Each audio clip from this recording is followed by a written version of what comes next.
Subscribe करें और bell दबाएं ताकि कोई खबर रह न जाए।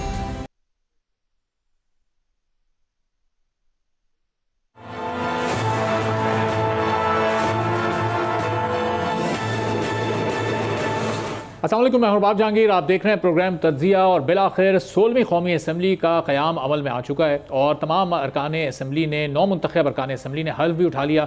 और जिस वक्त हल्फ बर्दारी की तकरीब हुई, इफ्तिताई सेशन हुआ, उसमें हमने एक बड़ा शदीद एहतजाज भी सुन्नी इत्तेहाद काउंसिल की जानिब से देखा, जो कि एक्सपेक्टेड भी था। और इससे पहले मुख्तलिफ मौक़ों पर यह बताया जाता रहा था पाकिस्तान तहरीक इंसाफ और सुन्नी इत्तेहाद काउंसिल की तरफ से, जब भी ये असम्बली का इजलास होगा उसमें यह एहतजाज किया जाएगा, चूँकि अभी तक उनका एक क्लेम है कि उनको इंसाफ नहीं मिल सका है और उनका मैंडेट चुरा कर फिर ये हुकूमत बनवाई गई है। तो अब इस हुकूमत में बहुत से इत्तेहादी भी शामिल हैं जिनके मुख्तलिफ तहफ़्फ़ुज़ात अब निकल कर सामने आ रहे हैं। खबर ये सामने आई कि MQM पाकिस्तान सदर मुमलिकत के लिए आसिफ अली जरदारी को वोट नहीं देना चाहती। तो इस पर हम गुफ्तगू करेंगे आज के प्रोग्राम में। और फिर अब ये असम्बली इतनी सारी जमातों के साथ जो ये हुकूमत तो किस तरह से चलेगी और शहबाज शरीफ के लिए कितना बड़ा चैलेंज होगा। आज बिलावल भुट्टो जरदारी ने उन्हें कुछ नुस्खे बताए जो कि कामयाबी के हैं कि आप किस तरह से मिसाक़े मईशत करें, किस तरह से आप मिसाक़े मुफ़ाहमत करें और सबको साथ लेकर चलें। तो अब ये सबको साथ लेकर चलना कितना चैलेंजिंग होगा, चूंकि फिर सबकी अपनी अपनी डिमांड्स भी होंगी और उन डिमांड्स को कंसीडर करते हुए आगे किस तरह से ये हुकूमत बढ़ेगी। और फिर एक ऐसी सूरत हाल में जब पाकिस्तान तहरीक इंसाफ IMF को एक ख़त लिख चुकी है और ये कह चुकी है कि सियासी अदम इस्तेहकाम को मद्देनज़र रखा जाए। अगर यहाँ पर सियासी इस्तेहकाम है, इलेक्शन साफ शफाफ हुए तो आप कर्ज दें, नहीं तो फिर पाकिस्तान तहरीक इंसाफ के ख़त में किन पॉइंट्स को उजागर किया गया और उसके इम्पैक्ट फिर पाकिस्तान की मईशत और सियासत पर क्या पड़ने वाले हैं, इस पर भी हम गुफ्तगू करेंगे। मेहमानों का आपसे तारुफ करवाते हैं। अब्दुल कादिर मंदुखेल साहब पाकिस्तान पीपल्स पार्टी के सीनियर रहनुमा हमारे साथ मौजूद हैं। अहमद उवैस साहब पाकिस्तान तहरीक इंसाफ के और सुन्नी इत्तेहाद काउंसिल के सीनियर रहनुमा भी हमें ज्वाइन कर चुके हैं। रऊफ सिद्दीकी साहब MQM पाकिस्तान से हमारे साथ मौजूद हैं, सीनियर रहनुमा हैं। तीनों मौजूद मेहमानों का बहुत शुक्रिया। अहमद उवैस साहब, गुफ्तगू का आगाज़ आपसे करते हैं। ये आज जो कुछ असम्बली में हुआ, अब जब भी सेशन होगा असम्बली का, अभी तो ज़ाहिर है 9 मुंतखब अरकान ने हल्फ उठाया, अभी स्पीकर का चुनाव होना है, डिप्टी स्पीकर मुंतखब होना है, फिर प्राइम मिनिस्टर का इंतखाब होगा। तो हर सेशन में यही माहौल होगा, इसी तरह से शोर शराबा होगा, मास्क पहनकर आप लोग आएंगे, झंडे लहराएंगे, क्या माहौल बनेगा आगे? बिस्मिल्लाहिर्रहमानिर्रहीम। देखिए, बात यह है कि जब आप असम्बली में आएंगे बाय अनफेयर मीन्स, आपके पास मॉरल स्ट्रेंथ नहीं होगी, तो फिर कौन आपको इज्जत देगा? कौम आपको इज्जत नहीं दी, कौम ने आपको इज्जत नहीं दी, रिजेक्ट कर दिया। आपने मैनोवरिंग की, सारे जो है रिजल्ट बदल के आप आके असम्बली में आप नोटिफाई करा के आके बैठ गए और किस जिठाई से आके बैठ गए। वो 3 दफा प्राइम मिनिस्टर बन चुके हैं, उनको इतना नहीं ख्याल आया कि मॉरल करेज दिखाएं। अब ऐसी सूरत में लोग कहाँ इज्जत करेंगे? कौन इज्जत करेगा उनकी? तो ये बड़ा अनफॉर्चुनेट है, पाकिस्तान के लिए अनफॉर्चुनेट है कि एक सबसे बड़ा हाउस जो है, पार्लियामेंट जो है, इससे बड़ी और क्या चीज है। वहां पे जब ये अंदाज हो जाएगा तो आप सोचिए कि इसके बाद निज़ाम कैसे चलेगा, पॉलिसी मेकिंग कैसे होगी, प्रोजेक्ट्स कैसे फाइनलाइज होंगे और हुकूमत की अपनी जो क्रेडिबिलिटी है आवाम की नज़र में वो क्या रहेगी। और वो तसव्वुर जो पाकिस्तान का आइन का प्रियम्बल देता है कि sovereignty lies with Allah to be exercised by the people of Pakistan through its chosen representatives, वो चोजन रिप्रेजेंटेटिव्स वाली बात कहाँ रह गई बाकी?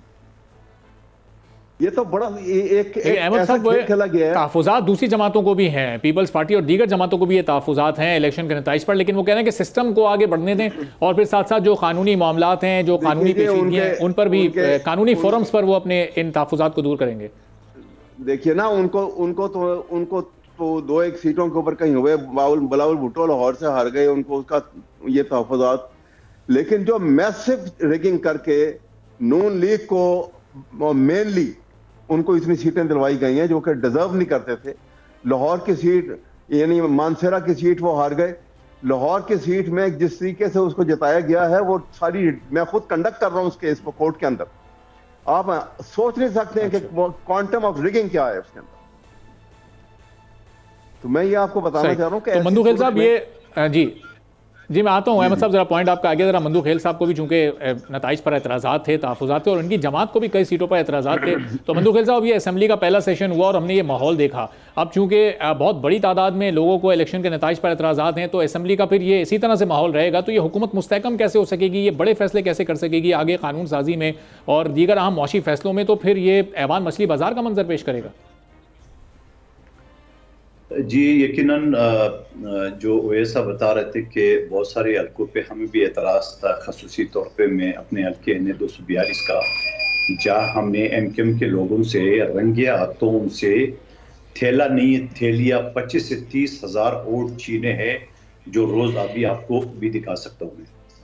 और बाकी जाके जो आइन का वो तशरीह कर रहे हैं, ये आइन का जो ये तर्जुमा बता रहा है, काश ये 2018 में भी बताते, जहाँ RTS सिस्टम बिठा के और इस फितने को पाकिस्तान के ऊपर नाजिल की है, जो अभी तक नहीं संभल सके।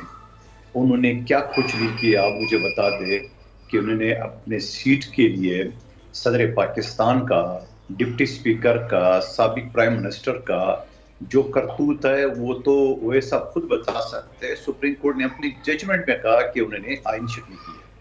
तो उसके अलावा RTS सिस्टम बिठा के और जिस तरह पाकिस्तान को चारों सूबों में या वफाक में इनको बिठाया गया, और उसके बाद उसका आखिरी नतीजा कल आपके सामने जो IMF को खत की सूरत में। आप मुझे बता दे कि दहशतगर्दी का डेफिनेशन तो सबको पता है, वो सबको पता होगा, और बाकी मेहमानों को पता होगा कि जलाओ गिराओ कत्ल गारत है। मुल्क दुश्मनी का डेफिनेशन क्या है? क्या ये मुल्क के दुश्मनी के डेफिनेशन में नहीं आता है कि आप एक आलमी अदारे को खत लिख रहे हो और आप उसको ये करें कि इनको फंड ना करें, आप उसको फंड ना करें और ये जो ना इलेक्शन सही कर दे। अरे बाबा, ये तो आप समझा दे कि IMF का पाकिस्तान के इलेक्शन से क्या ताल्लुक, और अगर पाकिस्तान के इलेक्शन से ताल्लुक तक तो क्या 2018 में नहीं ताल्लुक था? क्या 2013 में नहीं ताल्लुक था? जहां ROs का इलेक्शन था, 2018 में RTS का इलेक्शन है, और इस मर्तबा तो उन्होंने पूरा सिस्टम जो है ना वो व्हाट्सएप और टेलीफोन। मंदुगल साहब, ये जो तहफ़्फ़ुज़ात हैं इनके वो सही हैं, और जो तरीक़ाकार इख्तियार कर रहे हैं वो गलत है उन तहफ़्फ़ुज़ात को दूर करने का।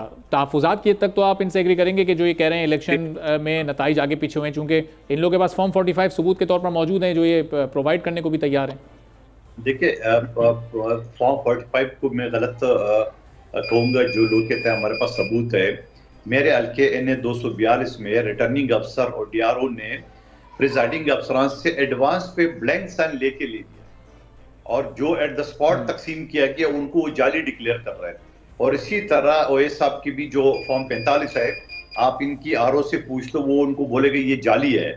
तो ये यकीनन ये खदशात है, तो इसके लिए एज ए वकील सही है उनको एक प्रॉपर फॉर्म में जाना है। मंदुगल साहब, मैं पॉइंट आपका इस पर आ गया, मैं वापस भी जरा आपकी तरफ आता हूँ। जरा मैं MQM का भी इस पर मौक़िफ़ जान लूँ कि रऊफ़ सिद्दीकी साहब, आपके मैंडेट पर भी बहुत सारी जमातें सवालात उठा रही हैं और वो आपके उस इत्तेहाद में शामिल भी हैं, हुकूमत बनाने में सपोर्ट भी कर रही हैं, और फिर दीगर जमातों को भी ये तहफ़्फ़ुज़ात हैं, पाकिस्तान तहरीक इंसाफ, पीपल्स पार्टी, आप कितनी जमात इस्लामी, हर जमात आपके मैंडेट पर ये इस वक्त एतराज़ उठा रही है। तो आपको नहीं लगता कि एक बार ये मामला हमेशा के लिए हल हो जाना चाहिए, इलेक्शन कमीशन इस पर एक साफ शफाफ तहकीकाती रिपोर्ट कोई ऐसा जायज़ा ले और उसके बाद वो तमाम लोगों से, तमाम जमातों से शेयर भी कर दे? देखिए, पहली बात यह है कि अगर किसी को ये एतराज़ है कि MQM का मैंडेट सही नहीं है, तो ये एतराज़ तो हमेशा हर जमात को हर साथ एक दूसरे के साथ रहा है। 2018 का इलेक्शन तो ऐसे था कि पूरा इलेक्शन ही रिग हो गया और उठा के दे दिया गया, जिता दिया गया, हुकूमत 4 साल चलवाई भी गई। अभी भी ऐसी सूरत हाल है। अब अगर कोई हम पर एतराज़ उठा रहा है तो 3 उंगलियां उनकी तरफ भी उठ रही हैं कि उसके विक्टिम तो खैर मैं खुद भी मौजूद हूँ PS 237 पे, लेकिन बात पता नजर साहब, क्या आपके कहने का मतलब है कि 2018 में जिस तरह पाकिस्तान तहरीक इंसाफ कराची से जीती थी या बकौल आपकी जितवाई गई थी, तो उसी तरह से अब ये सीटें आपको मिल गई हैं, उसी फार्मूले के तहत आपको फिर ये इनायत कर दी गई हैं? नहीं, हमारी तो ये रवायती सीटें थी जो हमने यहाँ से जीती है। 2018 की मैं जो बात कर रहा हूँ कि कराची समेत हर जगह से उनको सीटें अकोमोडेट की गई और फिर हुकूमत अकोमोडेट की गई। हमसे ज़्यादा तो आप लोग ज़्यादा बेहतर जानते हैं, मैं ये कहना चाह रहा था। अच्छा। दूसरी बात ये है कि ये वंस एंड ऑल जो आप कह रहे हैं, वंस एंड ऑल तो कोई खुशगवार इलेक्शन 71 से लेकर जब से शुरू हुआ है आज तक कोई ऐसा इलेक्शन नहीं रहा जिसको आप ये कहें कि गैर जानिबदार लोगों ने कराया हो या गैर जानिबदार इलेक्शन हुआ हो या साफ और शफाफ इलेक्शन हुआ हो। ये तो मतलब, लेकिन इसकी परसेंटेज अब बढ़ती चली जा रही है। पहले 10% के करीब मार्जिन होता था रेटिंग का और गांधी का, और अब तो ये बढ़ते तो पूरा इलेक्शन ही रिग होने लग गया है। फिर और इलेक्शन से पहले भी जो धांधली होती है वो भी होने लग गई, और अब तो डिटाई की ये हालत है कि कोई कुछ कहने के लिए तैयार ही नहीं है। लेकिन कतई नज़र इस बात के मैं एक बात कहूँ कि पाकिस्तान के जो मारूजी हालात हैं उसमें जमहूरियत डीरेल नहीं होना चाहिए, उस नहज तक जाना चाहिए तमाम सियासी जमातों को कि पता चला कि जमहूरियत ही फारिग हो जाए। इसके लिए ज़रूरी है कि क़ुव्वत बर्दाश्त का मुजाहरा करे। जो पार्टी पार्लियामेंट के अंदर मौजूद है वो बैठ कर एक फार्मूला तय करे कि भाई पाकिस्तान को और उसके अवाम को, जो 25 करोड़ अवाम पिस रहे हैं इस सियासी अदम इस्तेकाम की वजह से, इस सियासी अदम इस्तेकाम की वजह से मईशत दम तोड़ती चली जा रही है। पाकिस्तान की इकनॉमी वेंटिलेटर पे आती तकरीबन आ चुकी है। और ये जो माशी चैलेंज है इस वक्त एक बड़ा हुकूमत के लिए मुश्किल टास्क होगा कि इसको आगे लेकर कैसे चलना है। अब अहमद उवैस साहब, अब आपकी जमात की आगे स्ट्रेटजी होगी क्या? ये सिस्टम को जाम करना है, इसी तरह एहतजाज करते रहना है, या फिर ये सिस्टम को चलने देना है? चूँकि पाकिस्तान इस वक्त माशी तौर पर एक बड़े बुरानी दौर से गुजर रहा है, आगे IMF के साथ एक मुआहदा तय होना है और उसमें रुकावटें पैदा करने के लिए आप लोग खत लिख रहे हैं। देखिए, अभी मंदू खैल साहब ने ये बात की है, मैं उसी बात के ऊपर आता हूँ। अच्छे अंदाज में गुफ्तगू करते हैं मंदू खैल साहब और उनकी बात में ठहराव भी है, लेकिन बहरहाल उनकी बात में जहाँ पे मैं इत्तफाक नहीं करता तो मैं इसलिए वो बात करना चाहता हूँ। देखिए, उन्होंने ये बात की कि जी खत लिखा।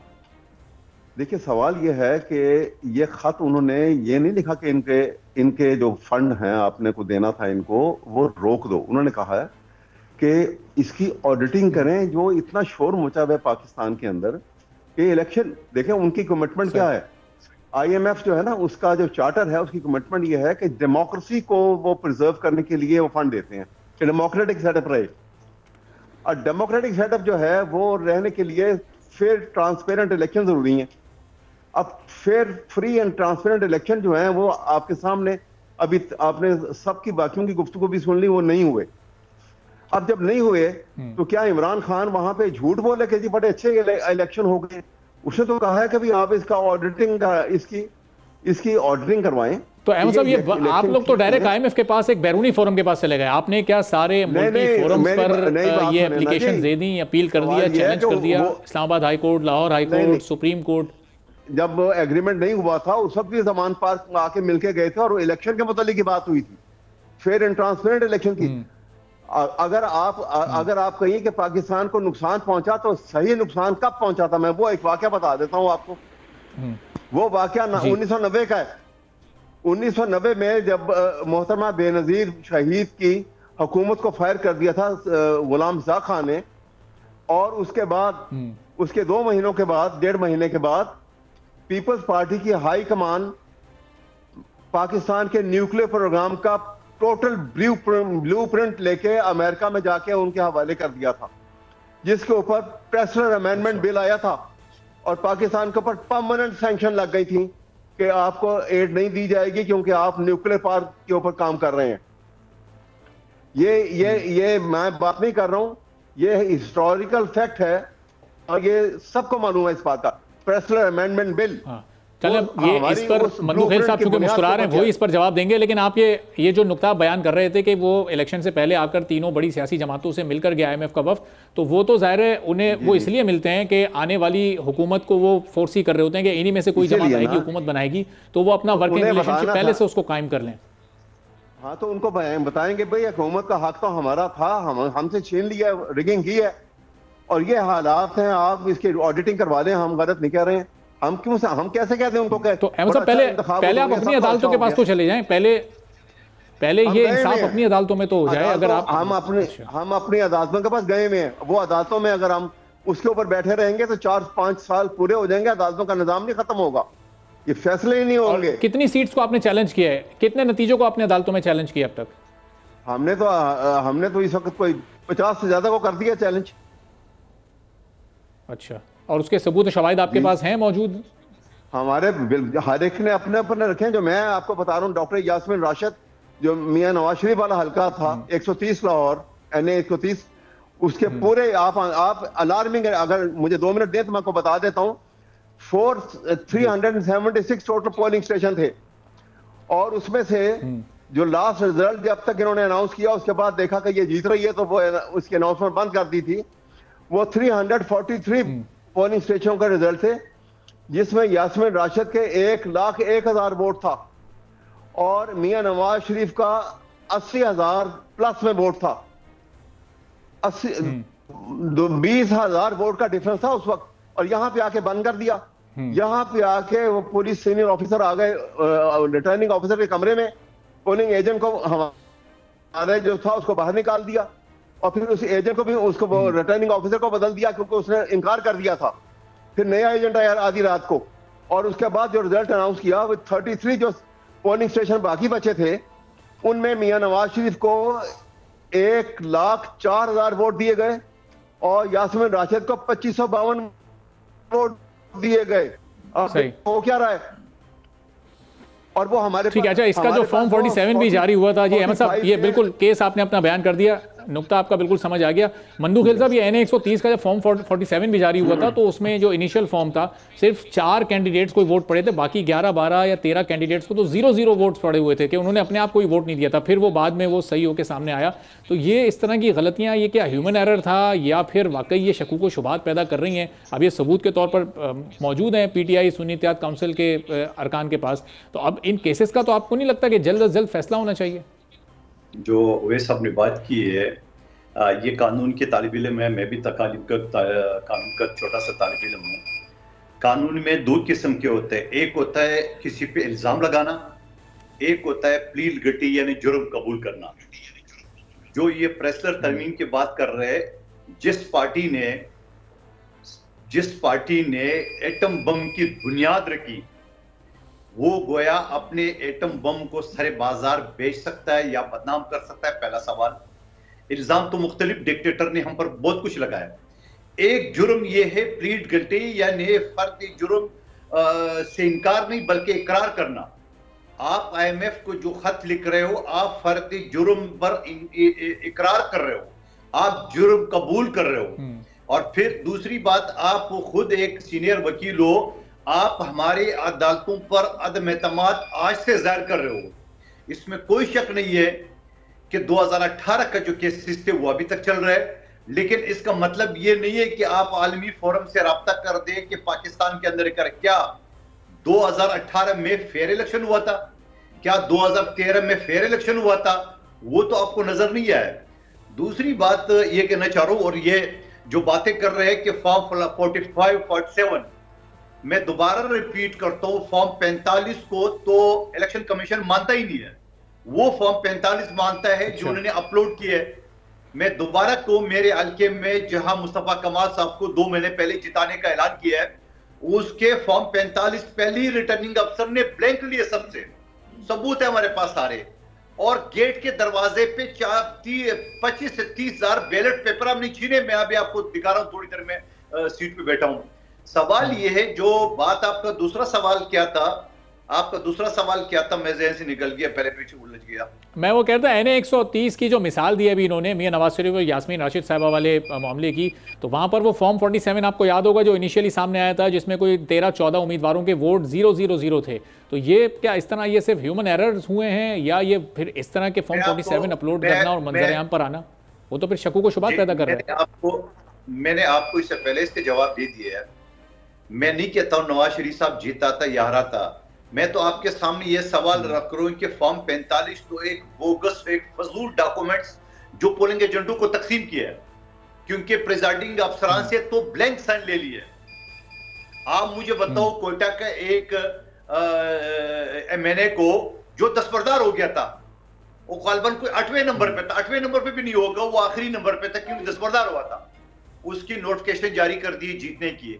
तो इस टाइप के वाकयात तो बहुत सारे हैं। MQM के बारे में तो आप और आपकी जमात बड़ा खुला ये कह रही है कि ये इनका मैंडेट जाली है और इनको आप हुकूमत में ना शामिल करें। तो इनके बारे में आप लोग के ख्याल बिल्कुल वाज़ेह हैं, लेकिन दूसरों के बारे में आप थोड़ा सा पर्दा रख रहे हैं। इनका अपना गवर्नर कह रहे 200% जाली है। मुस्तफा कमाल साहब के 3,800 थे, मेरे 42,000 वोट थे। इनको जाली जो हमने पकड़े गए, जो नहीं पकड़े गए वो 71,000 हो गए। अगर न पकड़े जाते तो लाख से ऊपर चला जाता। और मैं इलेक्शन कमीशन भी जा चुका हूं, मैंने FIR के लिए भी दरखास्त दी है और मैंने सिंध हाई कोर्ट में पिटीशन भी फाइल की है। जिस तरह फैसल वाडा को चलता कर दिए, जिस तरह शहबाज शरीफ साहब को यहाँ से रवाना कर दिए, इंशाल्लाह जल्द मुस्तफा कमाल साहब भी आ जाएगा, क्योंकि मेरे पास सॉलिड सबूत है। तो इसका मतलब ये नहीं है कि मैं IMF चले जाऊं, इसका मतलब ये नहीं है कि मैं आलमी अदारों को, पाकिस्तान को बदनाम करने के लिए चले जाऊं, इसका मतलब ये नहीं है कि मैं पाकिस्तान की बुनियादें हिला दूं। जब मेरे शहीद कायद को हमसे जुदा कर दिया, उस वक्त भी आसिफ अली जरदारी ने पाकिस्तान खपे का नारा लगाया। 2013 में जो आरोज का इलेक्शन था, तब भी हम असेंबली में बैठे थे। 2018 में जो RTS सिस्टम बिठाया गया, तब भी हम असेंबली में बैठे थे। और 2024 में जहां इंटरनेट, फोन, हर चीज बंद करके इस तरह बोगस वोट हमें द स्पॉट पकड़े गए, तब भी हम असेंबली का हिस्सा बने। तो मैं यही तरीके इंसाफ के दोस्तों को कहूंगा, इसी तनख्वाह पे काम करे, आपको मिलना कुछ नहीं है। आज आपने न चाहते हुए हल भी उठा लिया है। आपके सदर आरिफ अलवी साहब ने रिजेक्ट करते करते वापस, क्योंकि बिलावल साहब ने धमकी दी कि आर्टिकल 6 लगेगा, तो रात के अंधेरे में उस पर साइन किए। तो ये इसी तनख्वाह पे काम करते रहेंगे, मीडिया वालों को शो चलता रहेगा। अच्छा, ठीक है। तो अब रऊफ सिद्दीकी साहब, ये क्या जो इल्ज़ामात हैं पीपल्स पार्टी के, जो इनका क्लेम है कि आपका मैंडेट इस वक्त जो कराची में आपको मिला है वो जाली है, और वो उस पर गवर्नर सिंध की भी एक गुफ्तगू का उन्होंने हवाला दिया, वो कह रहे हैं उनके पास पूरे सबूत शवाहिद मौजूद हैं, और हाथ में इस वक्त वो अपने वो सारे फॉर्म्स और पेपर्स और डॉक्यूमेंट्स दिखा रहे हैं, जो कि सबूत के तौर पर वो अदालत में भी पेश करेंगे। हमारे पास भी सारे सबूत मौजूद हैं जो धांधली हुई है। ये कोई भी गंगा नहाया हुआ नहीं है। इस हम्माम में सभी नंगे हैं, जितनी भी जमातें हैं जो इस इलेक्शन में। आप ये देखिए कि हर पिछला इलेक्शन जो गुजरा है, अवाम का वोट देने का रुझान कम से कम होता चला जा रहा है। इस वक्त भी जो टर्न आउट रहा है, आप ये देखें कि मजमूई तौर पे पूरे मुल्क के अंदर आवाम की काफ़ी बड़ी अक्सरियत है जिसने वोट नहीं डाला। लेकिन मैं तो कहता हूँ इस कतर नज़र, मधुकर साहब मैं आ रहा हूँ आपकी तरफ, जरा ये पेपर्स आप फिर दिखाइएगा, तफसील से बताइएगा। अभी रऊफ सिद्दीकी साहब जरा अपना नुक्ता मुकम्मल कर लें। जी रऊफ साहब। जी, तो बात ये है कि अभी इसका इलेक्शन हो रहा है, कौमी असेंबली का, डिप्टी स्पीकर का होगा, फिर प्रेसिडेंट का होगा, फिर चेयरमैन का होगा। तो बात यह है कि अगर ये मैंडेट नहीं सही है तो आज भी क्यों खड़े हो के सारे आपके इन तमाम जमातों की लीडरशिप, डॉक्टर खालिद महमूद सिद्दीकी की सरबराही में प्रेस कॉन्फ्रेंस हुई है जिसमें उन्होंने कहा कि हमने रिक्वेस्ट की है कि आप अपना वोट हमें दें। तो जाली मैंडेट अगर हमारे पास है तो आपकी क़यादत क्यों आके हमसे बात कर रही है कि हमको जाली वोट डाल दो भाई।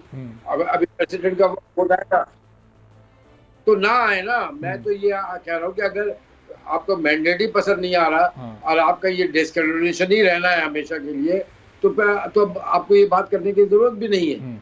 ठीक है रऊफ सिद्दीकी साहब, एक छोटा सा ब्रेक यहाँ पर ले रहे हैं, ब्रेक के बाद वापस आएंगे। तो रऊफ सिद्दीकी साहब के सामने मैं सवाल रखूंगा कि अब चलें, वोट आपसे मांग रही हैं, आपके मैंडेट को जाली भी कह रही हैं, लेकिन आप वोट सदर मुमलिकत के लिए आसिफ अली जरदारी को देंगे या नहीं? ब्रेक के बाद वापस आते हैं। तीनों मेहमान हमारे साथ मौजूद।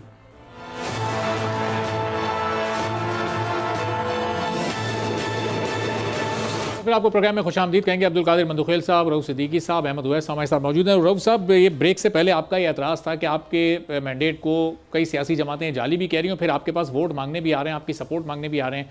तो आप सदर मुमलिकत के लिए आसिफ अली जरदारी साहब को वोट देने जा रहे हैं या नहीं? चूँकि आपके भी बहुत तहफ़्फ़ुज़ात हैं पाकिस्तान पीपल्स पार्टी को लेकर और पूरा एक ट्रैक रिकॉर्ड है माजी का।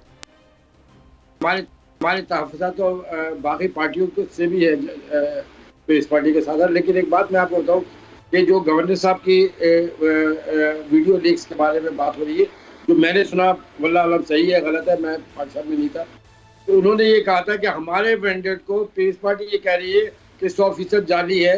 तो मैं ये कहता हूँ कि ये उनका जो मैंडेट है वो भी 200% जाली है। ये गवर्नर सिंध की ऑडियो लीक्स में मैंने सुना था। खैर बहरहाल खतर नजर इस बात के कि देखिए, वोट मांगने के भी तरीके होते हैं ना। आप वोट मांगने अभी आए हैं स्पीकर और डिप्टी स्पीकर के लिए एक ग्रेसफुल तरीके से, उसमें पीपल्स पार्टी की लीडरशिप थी, मेन लीडरशिप थी, उसके साथ नून लीग की लीडरशिप थी, और उन्होंने आके जब ये दरख्वास्त की तो जाहिर सी बात है हम डेमोक्रेटिक फोरम को स्ट्रेंथन करने की कोशिशों में मशरूफ है। तो हमने उनको कहा कि कौमी असेंबली के स्पीकर और डिप्टी स्पीकर के लिए हम वोट देंगे। जैसे जैसे जिस पोजीशन के लिए वोट की जरूरत होगी और जिनको जरूरत होगी वो जब आएंगे तो उस वक्त राब्ता कमेटी देन एंड देयर फैसला करेगी।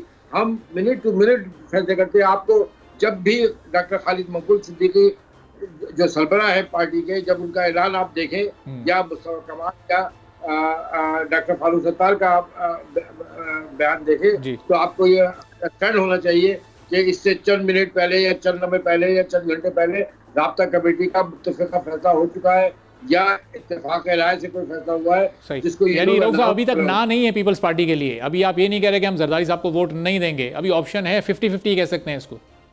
नहीं, उनको असल में उनको जरूरत नहीं है ना, वो कह रहे हैं ये तो मैंडेट ही जाली है। हालांकि जाली मैंडेट के लिए जिलानी साहब आए थे लेने के लिए, तो हमने जाली मैंडेट के ऊपर कह दिया था कि ठीक है, आपको अगर ये जाली मैंडेट कबूल है तो हम दे रहे थे। इसी तरीके से सदर साहब को जरूरत पड़ेगी जाली मैंडेट की और वो आएंगे तो सर हम देख लेंगे। फिर जाहिर सी बात है, ये तो उनको सुनना चाहिए ना जो साफ सुथरे लोग हैं। हम जैसे लोग जो फकीर किस्म के लोग हैं, हमसे क्या किसी को होगा। लेकिन एक बात तो मालूम है कि रिस्पेक्टेबल तरीके से कोई आएगा तो हम सब कुछ देने के लिए तैयार होंगे, लेकिन अगर कोई ताकत के जोन में आएगा तो ये बात भूल जाए। कोई मैंडेट को मानेगा तो फिर आप वोट देंगे, और अगर कोई ये कहेगा कि आपका मैंडेट जाली है तो फिर आप वोट नहीं देंगे। ये उसूली फैसला पाकिस्तान जी। ये तो अगर वो ना भी कहे तो भी जब वोट मांगने आ रहे हैं तो तस्लीम कर रहे हैं तो आ रहे हैं ना भाई। हाँ सही, बिल्कुल सही। तो अहमद उवैस साहब, अब सुन्नी इत्तेहाद काउंसिल यानी पाकिस्तान तहरीक इंसाफ के जो आज़ाद अरकान हैं वो अब आगे आप लोग करने क्या जा रही हैं? असेंबली में तो आपने एक ट्रेलर दिखा दिया, ये हर इजलास में हमें ये माहौल नज़र आता रहेगा। अदालतों में अभी तक आप कह रहे हैं कि 50 से ज़ायद सीटों पर गए, लेकिन कुछ इत्तलात ऐसी आ रही हैं कि कोई 22 के करीब आप लोगों ने अभी तक ये अपीलें की हैं और उससे ज़्यादा आप लोगों ने इस मामले को चैलेंज नहीं किया है। तो अब वक्त के साथ साथ इस चीज़ को एक्सेप्ट कर लेंगे या फिर ये एहतजाज का दायरा आगे हमें कोई वसी होता दिखाई देगा? ये मामला जो है ना, असल में इसके वक्त के साथ ये एक इलीगैलिटी या अनकॉन्स्टिट्यूशनैलिटी जो है वो कॉन्स्टिट्यूशनल एक्ट में तब्दील नहीं हो सकता अनलेस के उसके रेमेडियल मैयर ना लिए जाएं। लिहाजा ये चीज़ जो है ये वक्त के साथ ये वो जख्म है जो वक्त के साथ जो है मुंदमिल नहीं होगा, ये उसी तरह रहेगा अनलेस के इसका कोई हल निकाला जाएगा। और हल निकालने के वो तैयार नहीं है। देखिए ना, एक आपके घर के ऊपर कब्जा कर ले और आपको बाहर निकाल के खड़ा कर ले और फिर आप कहें कि आपसे ये तवक्को किया है कि आप एहतजाज भी नहीं करेंगे, आप वाह वेला भी नहीं करेंगे, आप शोर भी नहीं डालेंगे। तो यही कैफियत है कि हाउस, जिनका हाउस था उनको तो आपने हाउस से निकाल दिया और हाउस संभाल के आप बैठ गए। फिर अगर ये किसी शख्स के साथ होता है तो वो मुतल्लका थाने जाएगा, जो मुतल्लका कानून नाफिज करने वाले जो इंसाफ के दायरे वहां पर जाएगा। आपने हमने पिछले पूरे एक साल में शहर से बाहर या मुल्क से बाहर तो नहीं किसी को आवाज लगा देगा। आप छोड़िए ना मुल्क से बात की बात, क्या बात करते हैं आप। देखिए एक साल से वो थाने भी देख रहे हैं, हम अदालतें भी देख रहे हैं और कैंपेन भी देख रहे हैं। एक आदमी जो कॉन्विक्ट भी था और जो भगौड़ा भी था, जो एब्सकॉन्डर था, वो आता है, उसको बेल भी दे दी जाती है और पब्लिक मीटिंग भी बहुत बड़ी एड्रेस कर रहा है। और जो जायज लोग खड़े हैं इलेक्शन के लिए वो कॉर्नर मीटिंग भी अटेंड नहीं कर सकते हैं। पार्टी को भी मैंडेट उन्होंने खत्म कर दिया, उसको पार्टी को तोड़फोड़ कर दिया, उसका ले लिया, इलेक्शन सिंबल भी ले लिया, उसको पार्टिसिपेट नहीं करने दिया। तो आप कहें कि ये अनइवन अंदाज के अंदर जो है ये लेवल प्लेइंग ग्राउंड भी प्रोवाइड नहीं की, फिर आप कहें कि वो एहतजाज भी ना करें। अदालत को किसने एक साल से कितने लोग किस किस्म की जेलों में खवातीन जो हैं और कैसे उनको उठा के ले गए और बंद है, कौन सी अदालत ने कहां से उनको मिल गई है। आप देखिए ना मुल्क का निजाम कैसे चल रहा है। यहाँ पे नाम का कॉन्स्टिट्यूशन है, रूल ऑफ लॉ है, लेकिन नेकेड डेस्पोटिज्म है जो हुकूमत जिसके अंडर चल रही है। तो जब ये निजाम होगा तो अभी इंसाफ के निजाम में अगर तेजी नहीं आई तो फिर ज़ाहिर मामला मजीद मुश्किल हो जाएंगे। मंदू खेल साहब, ये बड़े आप थैला भर के कोई डॉक्यूमेंट्स लेकर बैठे हुए हैं और वो दिखा रहे थे, यकीनन वो आपकी जीत के सबूत होंगे और मुस्तफ़ा कमाल साहब की हार के शवाहिद होंगे। तो ये सिर्फ एक हल्के पर आप लोग का एतराज़ है कराची में, या जो बाकी 13-14 सीटें MQM ने इसके अलावा भी जो हासिल की हैं वहाँ भी आपका कोई क्लेम है? अरबाब साहब, पूरे पाकिस्तान में जो इलेक्शन के ऊपर एतराज़ात है वो फॉर्म 45 बदलने का है। मेरा हल्का बल्दिया टाउन जो माजी में 259 मजदूरों को जिंदा जलाया गया था और उस वक्त रऊफ सिद्दीकी साहब वजीर थे। मैं ये नहीं कहता हूँ कि ये मुलवस थे, मगर इनके सीनियर डिप्टी कर्नल मुस्तफ़ा कमाल साहब ने 2 महीने पहले ये मान लिया कि जो मुल्जिमान है हमाद सिद्दीकी या नासिर बोलो या दूसरे तीसरे, वो हमारे लोग हैं, हमने उसको बचाना है। और यहाँ पे 33 जाले हमारे शहीद हो चुके हैं। हमने इलेक्शन कमीशन को बार बार, मेरी पार्टी के सेक्रेटरी जनरल सेनेटर ताज हैदर साहब ने लिखा कि ये माजी में ये सारे कत्ल गारत में आप यहाँ पे सेफ्टी के लिए इंतजाम करने किए। अब आप मुझे बता दो, मैं आपको चंद चीजें दिखा रहा हूँ। ये बैलेट पेपर है, ये इसका काउंटर पार्ट है, और ये पतंग के ऊपर, और इसकी बैक साइड ब्लैंक है। और दूसरा बैलेट पेपर है, आपको मैं दिखा रहा हूँ कि ये पतंग का निशान है, उस पर स्टैंप लगा हुआ है, और बैक पे 3 स्टैंप लगे हुए बगैर साइन की, जबकि बारकोड।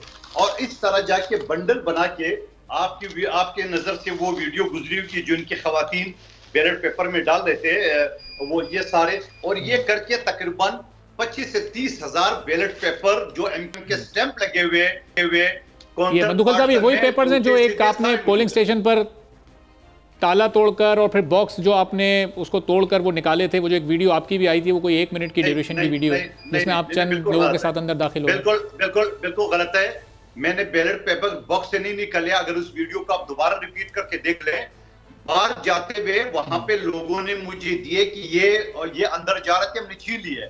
मेरे वो बैलेट पेपर आज में है जो मैं अंदर जा रहा था, ठीक है। और वो जो मेरे खिलाफ FIR दर्ज हुआ है, वो बैलेट बॉक्स उठा के जो आपने जमीन में फेंके, उसमें उस वीडियो में चंद मनाजिर ऐसे हैं जिसमें आप बैलेट बॉक्स उठाकर जमीन पर फेंक रहे हो, फिर उसमें बिखर रहे हैं सारे बैलेट पेपर्स। अच्छा, अब आप जो अपनी तरफ से फरमा रहे हो, इलेक्शन कमीशन ने आरओ ने इलेक्शन कमीशन में 15 फरवरी को मुझे बुलाया था। वहां रिपोर्ट दर्ज की है कि न तो कोई बैलेट पेपर छीना गया, न कोई बैलेट बॉक्स टूटा है, स्मूथली ट्रांजैक्शन हुआ है। और वो MH स्कूल है और बकायदा काउंटिंग का और बकायदा फॉर्म 45 उसके साथ लगा चुका है रिपोर्ट में। मगर उसके बावजूद, क्योंकि मेरे उसी दिन की FIR थी, क्योंकि जो MQM के खवातीन और उनके लोगों से जो वोट हमने छीने थे हमारे जालों ने, उसकी FIR मेरे पार्टी का सेक्रेटरी जनरल ने भी लिखा, और उसकी 22A की पिटीशन दाखिल है जो परसों लगा हुआ है। उसके लिए जब वो गए तो एक हफ्ते बाद इन सारे रिपोर्टों के बावजूद प्रिजाइडिंग अफसर को, एक स्कूल टीचर है उसको जबरदस्ती उठा के थाने में FIR कटवा दी मेरे खिलाफ। तो जमानत मैंने ले ली है, रिपोर्ट सारे मेरे हक में अलग है। लेकिन सवाल ये है कि आप मुझे बताओ कि आपने इसी तरह इलेक्शन कराना था तो 70 अरब रुपए खर्च करने की क्या जरूरत थी? आप मुझे बताओ कि इलेक्शन कराने वाले सिस्टम को मैंने सारे बाजार नंगा कर दिया। अब आप मुझे बताओ, इससे पहले इतने सारे सबूत जो मेरे पास है, आपको पाकिस्तान की तारीख में किसी भी हल्के इलेक्शन में, ठीक है। तो मंदुखल साहब, अब ये बस आखिर में बता दीजिएगा कि फिर सदर मुमलिकत के लिए वोट मांगेंगे, MQM से वोट मांगेंगे, बकौल आपके इनका मैंडेट जाली है उसके बावजूद वोट मांगेंगे या नहीं?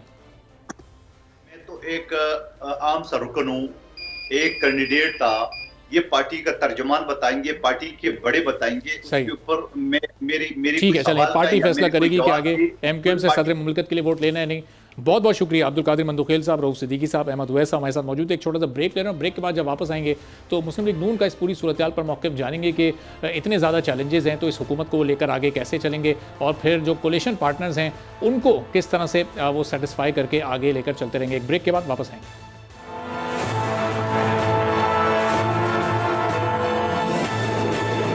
एक बार फिर आपको प्रोग्राम में खुशामदीद कहेंगे। तो असेंबली के अरकान अपना हल्फ उठा चुके हैं, स्पीकर और डिप्टी स्पीकर का भी इंतखाब होना है, फिर प्राइम मिनिस्टर भी शहबाज शरीफ साहब को बनना है, जो कि इस वक्त तमाम जो कोलिशन गवर्नमेंट बनने जा रही है उन तमाम जमातों के मुश्तरका उम्मीदवार हैं। तो अब उनके लिए कितना बड़ा चैलेंज होगा सियासी तौर पर, माशी तौर पर आगे इस असेंबली को लेकर चलना, इस हुकूमत को चलाना। चूँकि अभी हम देख रहे हैं कि उनके जो अहम तरीन इत्तेहादी हैं MQM पाकिस्तान, और जो उनके इस वक्त सपोर्ट करने वाली जमात जिसकी मदद से ये हुकूमत तश्कील पा रही है, यानी पाकिस्तान पीपल्स पार्टी, उनके जो एक दूसरे पर तहफ़्फ़ुज़ात हैं वो अब खुलकर सामने आ रहे हैं। और MQM का शिकवा भी सामने आ रहा है कि वो इस वक्त हम इत्तेहादी तो हैं लेकिन उनको जिस तरीके से लेकर चलना चाहिए, तो इस वक्त जो बड़ी जमात है मुस्लिम लीग नून वो उस तरीके से लेकर नहीं चल पा रही है। और फिर जो साथ साथ IMF को जो ख़त लिखा गया पाकिस्तान तहरीक इंसाफ की जानिब से, उस पर भी हम गुफ्तगू करेंगे। शेख रुएल असगर साहब नून लीग के सीनियर रहनुमा हमारे साथ मौजूद हैं। शेख साहब, बहुत शुक्रिया प्रोग्राम के लिए, आपने वक्त निकाला।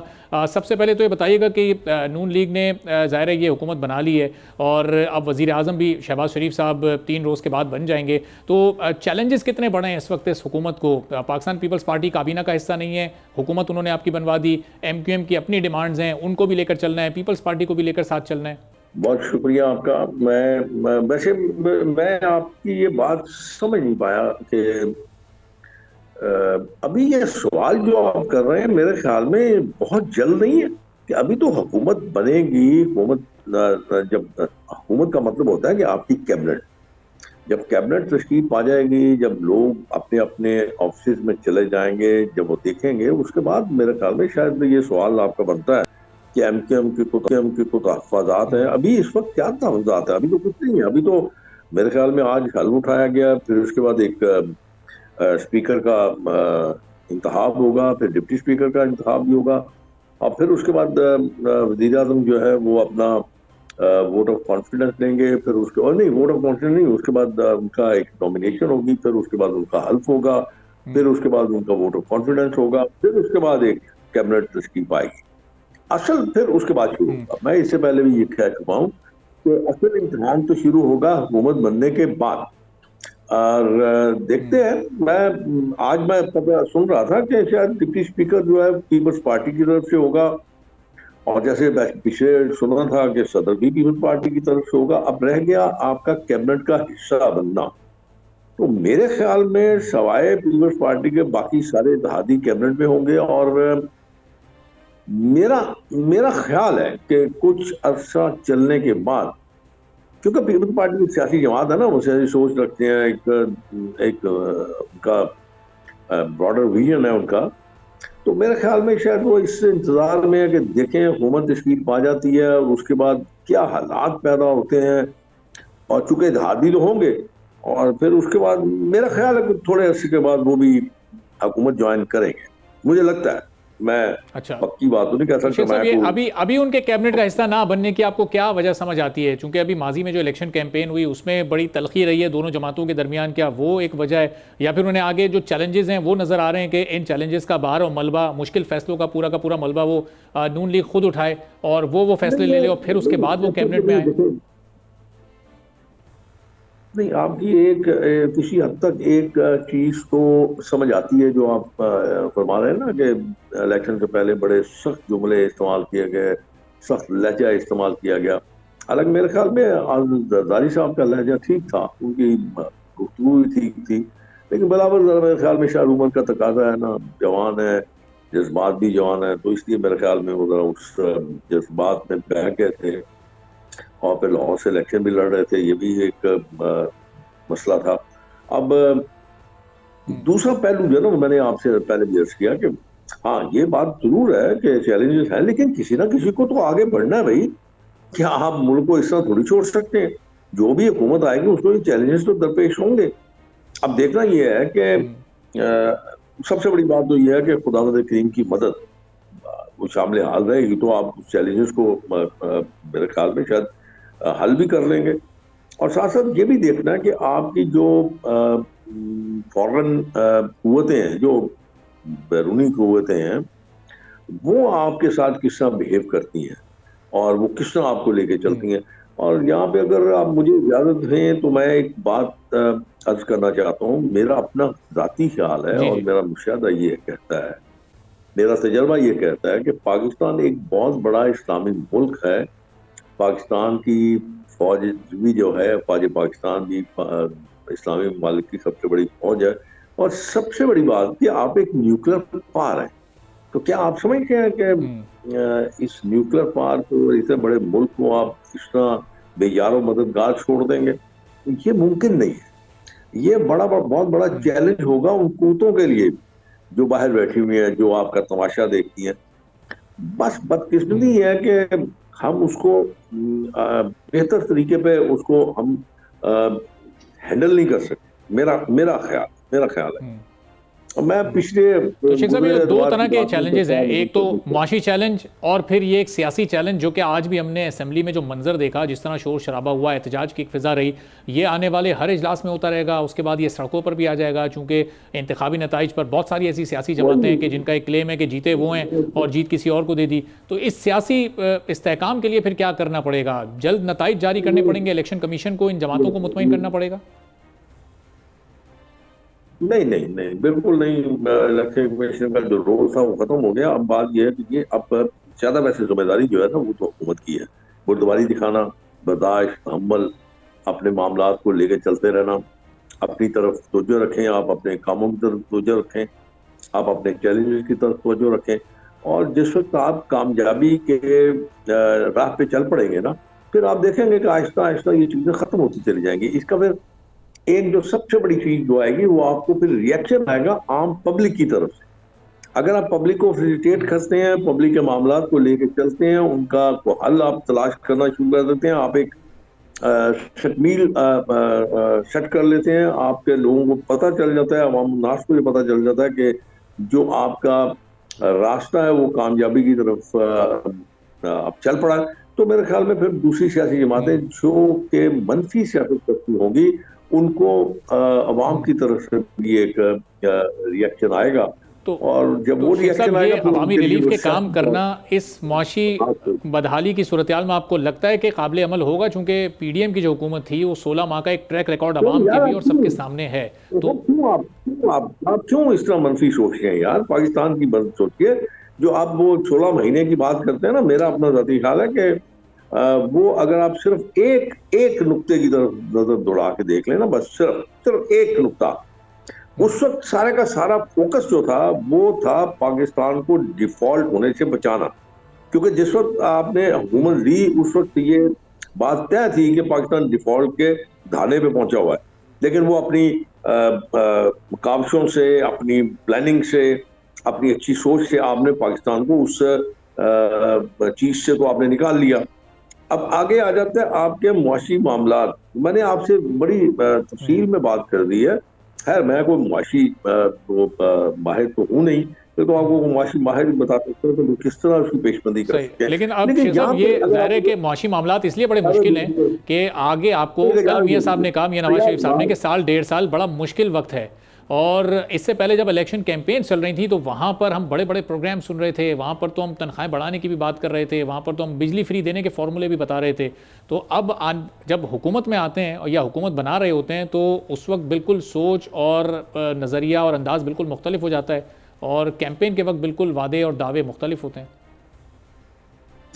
अब मेरा ख्याल में शायद मेरी बात आपको शायद तकलीफ देगी, बुरी भी लगेगी। मेरे ख्याल में हमारा एक मजाज बन गया हुआ है, हम हर वक्त मनफी सोचते हैं, मुस्बत सोचने की तो हमें उम्मीद रही नहीं, और ना ही हमें वो मेरे ख्याल में सोच रही है कि हम मुस्बत ही सोच लें यार। कभी अपनी ज़ात से, अपनी सियासी जो बस्तियां या अपनी ज़ाती पसंद और नापसंद से उठ के अगर आप देखें, पाकिस्तान के लिए सोचें, आप पाकिस्तान के अवाम के लिए सोचें, तो मेरे ख्याल में शायद आप फिर मुस्बत सोचेंगे। क्योंकि देखिए, मैं आपको गुजारिश करूं, एक ऐसा मुल्क जो अल्लाह की ज़ात पे जिसका इत्काद नहीं है, वो तो ठीक है, वो अपने सोच कैसी रखता है वो अपनी जगह ठीक है, लेकिन जब आप एक मुसलमान कौम है, आप एक मुसलमान हैं, आप खुदा की दानगियत पे यकीन रखते हैं, उसकी रहमत पे यकीन रखते हैं, तो फिर मतलब मुझे नहीं समझ सकती कि नाउमीदी क्यों है। और मैंने आपको अभी मैंने आपको बड़ी एक बात बताई है कि जो मैंने आप बिल्कुल एक जो मेरी समझ में, मेरी सोच में थी, मैंने आपके साथ शेयर कर ली है। वो अगर आप उसको ज़रा थोड़ा सा सीरियसली अगर आप उस पर ज़रा गौर कीजिएगा तो आपको पता चल जाएगा कि आप तन्हा नहीं रहेंगे, आपको तन्हा नहीं रखा जाएगा, आपको मसाइल का शिकार होने से बचाया जाएगा। इसलिए कि आप एक न्यूक्लियर पावर हैं यार, आप एक दुनिया की सबसे बड़ी इस्लामी मुमलकत है, आप दुनिया की चंद बड़ी अफवाज में आपका नाम आता है, और बेहतरीन अफवाज में भी आपका नाम आता है, बेहतरीन इंटेलिजेंस में भी आपका नाम आता है। तो किस तरह वो कुव्वतें आपको तनहा रहने देंगी, किस तरह आपको इन मसाइल का शिकार होने देंगी। बहुत बहुत शुक्रिया शेख रुहैल असगर साहब, नून लीग के सीनियर रहनुमा हमारे साथ मौजूद है। बहुत ऑप्टिमिस्टिक हैं कि आगे हुकूमत बेहतर तरीके से न सिर्फ चैलेंजेस को पूरा करेगी बल्कि मुल्क को एक बेहतरीन माशी ट्रैक पर डालने में भी कामयाब हो जाएगी। आज के प्रोग्राम से इजाज़त दीजिए, अल्लाह हाफ़िज़।